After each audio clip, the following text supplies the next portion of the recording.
እግዚአብሔር የሚያስደንቀው ግን የኛን መልክ ይዞ መምጣቱ ነው። ይሄ ነው ፍቅር የሚባለው። ዘወረደ የተባለ ከዚህ ነው። ሰው የፍጥረት ንጉሥ ነው። ፍጥረት ለሰው ተፈጠረ እንጂ ሰው ለፍጥረት አልተፈጠረም። እንደ ሰው ደከመ፣ እንደ ሰው ተራበ፣ እንደ ሰው ወጣ ወረደ፣ እንደ ሰው እያወቀ ጠየቀ፣ እንደ ሰው ተቸገረ። ራስን ማክበር ማለት እኔ የጀግኖች ዘር፣ እኔ ጎጃሜው፣ እኔ ጎንደሬው፣ እኔ ኢትዮጵያዊ ብሎ ራስን ማኩራራት አይደለም። ሰውን አይንቅም።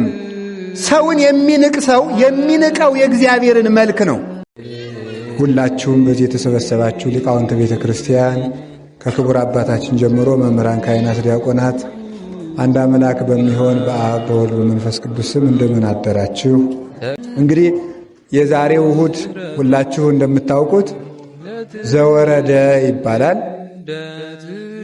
የመጀመሪያው የዐቢይ ጾም ሳምንት ዘወረደ ይባላል እና በዚህ ሳምንት የሚታሰቡ ሁለት ነገሮች ናቸው። በዘወረደ አንደኛው ትሕትና ነው፣ ሁለተኛው ፍቅር ነው። በዚህ ዘወረደ ይባላል።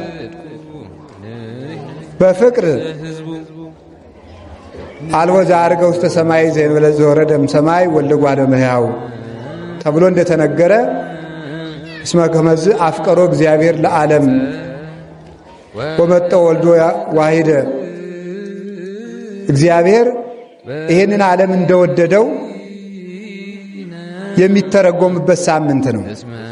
እግዚአብሔር ይህንን ዓለም እንደወደደ የሚተረጎምበት ሳምንት ስለሆነ የፍቅር ሳምንት ነው የሚባለው። የመጀመሪያው የጾሙ ሳምንት ለምንድን ነው እንደዚያ የተባለው? ዘወረደ የተባለበት ምክንያት ፍቅሩን እግዚአብሔር የገለጠ ምን በማድረግ ነው?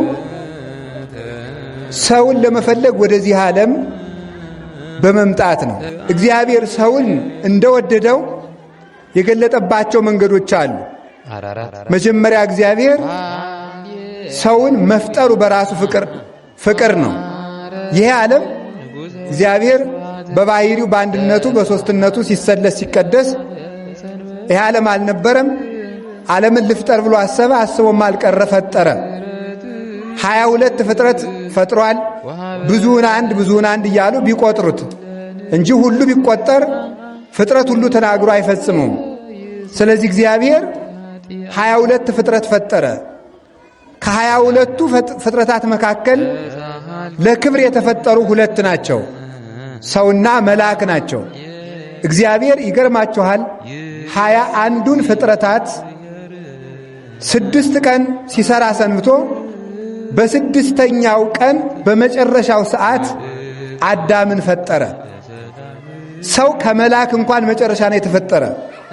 ለምን ሲባል ቤትን ሰርቶ መጨረሻ ላይ ጉልላቱን እንደሚያስቀምጡ ሁሉ ፍጥረትን ፈጥሮ የፍጥረት ክቡር የሆነውን የሰው ልጅ መጨረሻ ላይ ፈጠረው። አዳም የፍጥረት ራስ ነው። ለዚህ ነው እግዚአብሔር ፍጥረትን ፈጥሮ ጨርሶ አዳምን ከፈጠረ በኋላ ምድርን ግዛ ብሎ የሾመው። ስለዚህ ሰው የፍጥረት ንጉሥ ነው።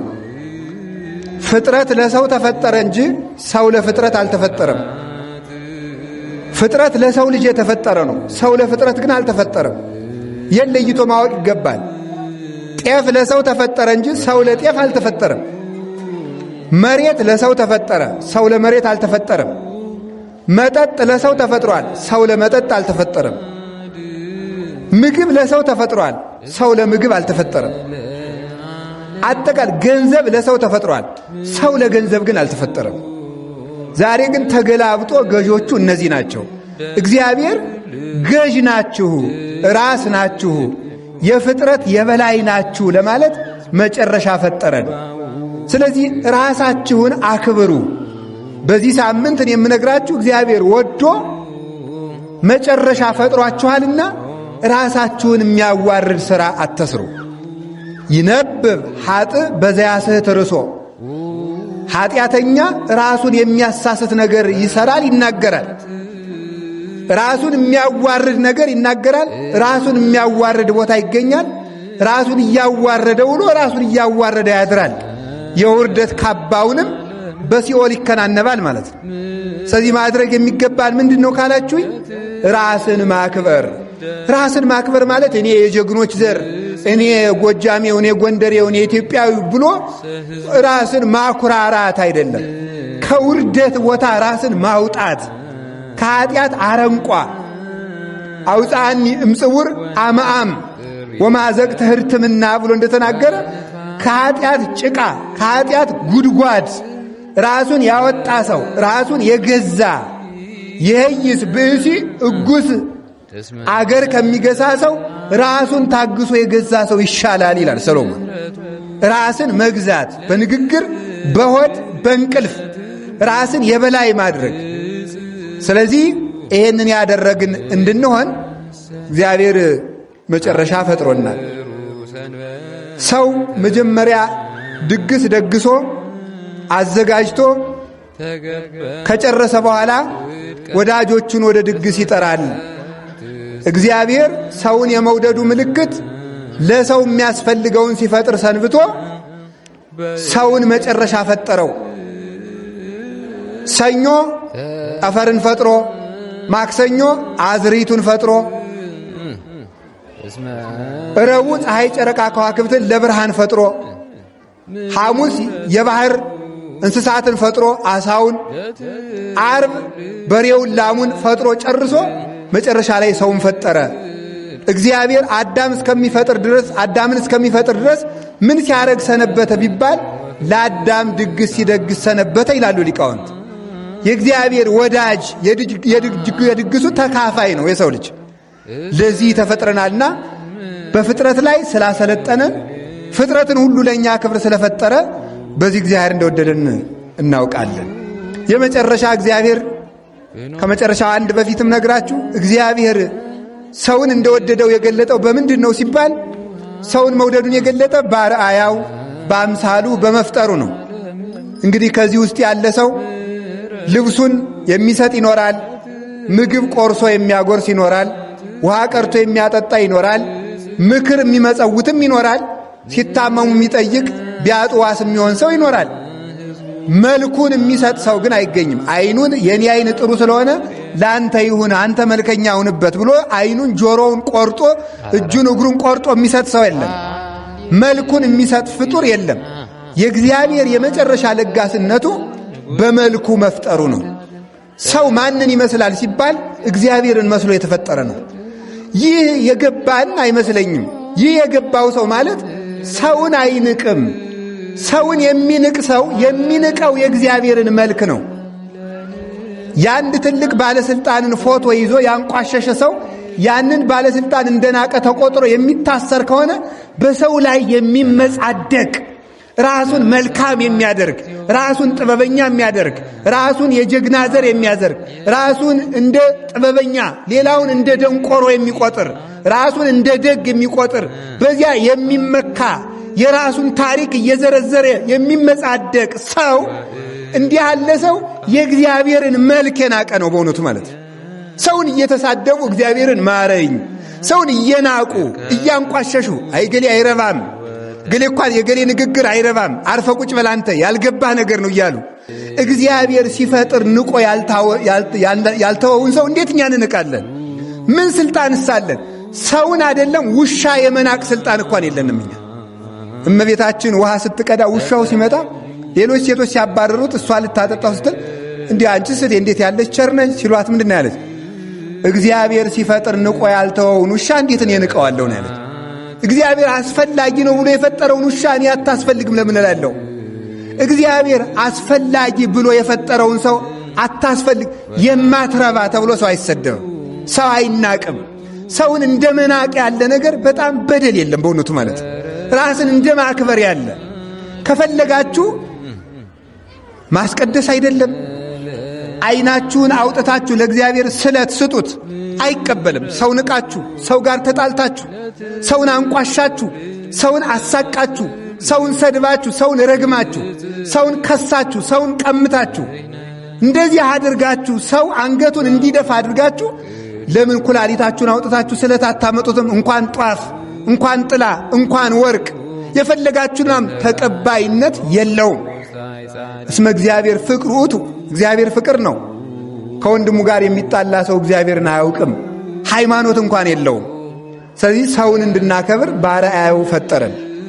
እኛም በእግዚአብሔር አርአያ ነው የተፈጠርነው። ቆይ ልንገራችሁ፣ አንድ ሰው አሁን እናንተ ፊታችሁን እንደው ዝም ብሎ እያመጣ ቀለም ቢቀባው ተወዳላችሁ? አንድ ሰውን መጥቶ ግንባራችሁን ቢጫ፣ ግራ ጎናችሁን ቀይ፣ ቀይ ጎናችሁን አረንጓዴ ቀለም ቢቀባችሁ ደስ ይላችኋል? እኔ ድንጋይ ነኝ እንደ የኔን ፊት ቀለም የምትቀባው ጭቃ ቢቀባውስ ደስ ይላችኋል? ኃጢአት ስንሰራ እግዚአብሔር እንደዚህ ይከፋዋል። የሱ መልክ ስለሆን መልካችን በበደል ስናበላሸው፣ በዝሙት፣ በስካር፣ በሐሜት፣ በርኩሰት ስናበላሸው መልኬን አበላሻችሁ ብሎ ይከሳል እግዚአብሔር። ይህንን ማወቅ ይገባናልና ራሳችሁን አታዋርዱ እላችኋለሁ። ስለዚህ ወንድሞቻችን፣ እህቶቻችን፣ አባቶች፣ እናቶች ማድረግ የሚገባችሁ ነገር ምንድነው ካላችሁኝ፣ እርስ በርሳችሁ ተዋደዱ፣ ራሳችሁን አታዋርዱ፣ የሚያዋርድ ስራም አትስሩ። ራሳችን አዋርደን እንዳንገኝ የቅዱሳን አምላክ በቸርነቱ ይርዳን። ስለዚህ ለዚህ መጨረሻ ላይ ምን አደረገ? በአርአያው ለፈጠረው እግዚአብሔር ሰው ያልታዘዘውን ሲሰራ በአርአያው ፈጥሮት ነበር። ምን ሆነ? እንስሳትን መሰለ። ምን አለ? ወኮነ ከእንስሳ ዘአልቦ ልብ፣ ልብ እንደሌለው እንስሳ ሆነ ሰው። ያንን መልካችን ለመመለስ እግዚአብሔር ሰው የማያደርገውን ወራዳው የሰው ልጅ እንኳን የማያደርገውን ነገር እግዚአብሔር አደረገ። አሁን እናንተ የደሃ አለባበስ መልበስ አትፈልጉም። ቢኖራችሁ እንደ ደሃ ጎስቁላችሁ መታየት አትፈልጉም። ከደሃ ጋር እንኳን ማህበር መጠጣት ደስ ላይላችሁ ይችላል። ባለዳባም ከባለዳባ፣ ባለካባም ከባለካባ ይላሉ ሊቃውንቱ። መቀመጥ እንኳን ደስ አይለንም። ምንደራጀው እንኳን አቻ ፈልገን፣ እድር እንኳን እንደው ቢፈቀድልን የቁመታችን የሊቅ የሊቅነታችንና የሀብት የሀብታችን እንደራጅ ነበረ። አይሆንም እንጂ እግዚአብሔር የሚያስደንቀው ግን የኛን መልክ ይዞ መምጣቱ ነው። ይሄ ነው ፍቅር የሚባለው። ዘወረደ የተባለ ከዚህ ነው። እኛ የሱን መልክ ትተን ብንኮበልን እሱ የኛን መልክ ይዞ መጣ። የባሪያን መልክ ይዞ መጣ ማለት ነው። ወነሳ አርአያ ገብር፣ የባሪያን መልክ ይዟል።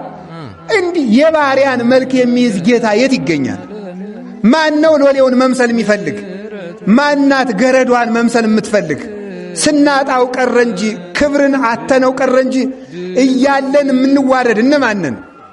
ስለዚህ አንዴ የርሶም ኩሉን ዘባይሉቱም ኩሉ አንዴ የርሶም ኩሉ ከምትባሉ አንትሙ በንዴት እዚያሁ። እሱ ባለጸጋ ነው። ያንን እንኳን እንደ መቀማት ሳይቆጥር የባሪያን መልክ ይዞ መጣ። ባለጸጋው ድሃ ሆነ። ወደ ድህነት ተለውጦ ሳይሆን ከነ ባለጸግነቱ ድሃ ሥጋን ለብሶ ታየ። እንደ ሰው ደከመ፣ እንደ ሰው ተራበ፣ እንደ ሰው ወጣ ወረደ፣ እንደ ሰው እያወቀ ጠየቀ፣ እንደ ሰው ተቸገረ፣ እንደ ሰው ተጾመ፣ እንደ ሰው ጠማ፣ ውሃ ለመነ፣ እርቦት ከዛፍ ፍሬ ፈልጎ ሄደ፣ እንደማያውቅ ሰው ጠየቀ፣ በጠባብ ድረት ባጭር ቆመት ተመላለሰ፣ እናቱን ዘይኝ እያለ ለመነ፣ ውሃ ጠጣ፣ ተቸነከረ። ለእናንተ ይሄ ይገባችሁ እንደሆነ አላውቅም። ፍቅር ማለት ግን እንደዚህ ነው። ማን ይሄንን ያደርጋል? በድህነታችን መጥቶ ወደ ባለጸግነቱ ከፍ አደረገን ማለት ነው። በውርደታችን መጥቶ ምን አለ? ተመልከቱ። ትሑታንህ በትሕትናው አላለ። ወራዶችን በትሕትናው ከፍ አረጋቸው። ውርደታችን ገንዞ ተመልከቱ። ዘዚያነ ሞተ ነሳ ወንቲሃው ክብረ ወሃበነ። የእኛን ውርደት ተቀበለ፣ የእሱን ክብር ሰጠን። የእኛን ሞት ተቀበለ፣ የእሱን ሕይወት ሰጠን። የእኛን ሕማም ተቀበለ፣ የእሱን ትንሣኤ ሰጠን። ሞቱን በሞቱ አጠፋልን።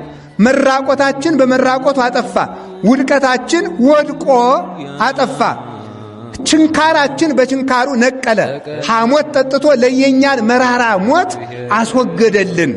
ይህ ነው ፍቅር የተባለው። ስለዚህ ነው ወረደ የተባለ ሰማይን ጥሎ መጥቶ ሳይሆን ብዙ ጊዜ እንደተነጋገር ነው የፀሐይ ብርሃን ከፀሐይ ሳይነጠል እዚህ እንደደረሰ የሰው አይን ከአይኑ እንዳለ ሰማይ እንደሚደርስ ትከሻ እጅ ከትከሻ ሳይቆረጥ የወደቀ እንደሚያነሳ እግዚአብሔር ወልድ ከአባቱ ሪና ሳይጎድል ሳይጨመር መጥቶ የወደቀውን አዳም ሊያነሳው መጣ። ስለዚህ ሁላችሁም መውረድ አለባችሁ። እውነቴን ነው የምነግራችሁ፣ መውረድ አለ። እግዚአብሔር እንደወረደ እናንተም ውረዱ። ከፍ የምትሉ በራሳችሁ የምትመኩ ሰዎች መውረድ አለባችሁ፣ ዝቅ ብላችሁ። እሱ ለባሪያዎቹ እግር አጣቢነት ቁጭ እንዳለ እናንተም ዝቅተኛውን ነገር መምረጥ አለባችሁ እና ትሕትናና ፍቅር ያስፈልገናል።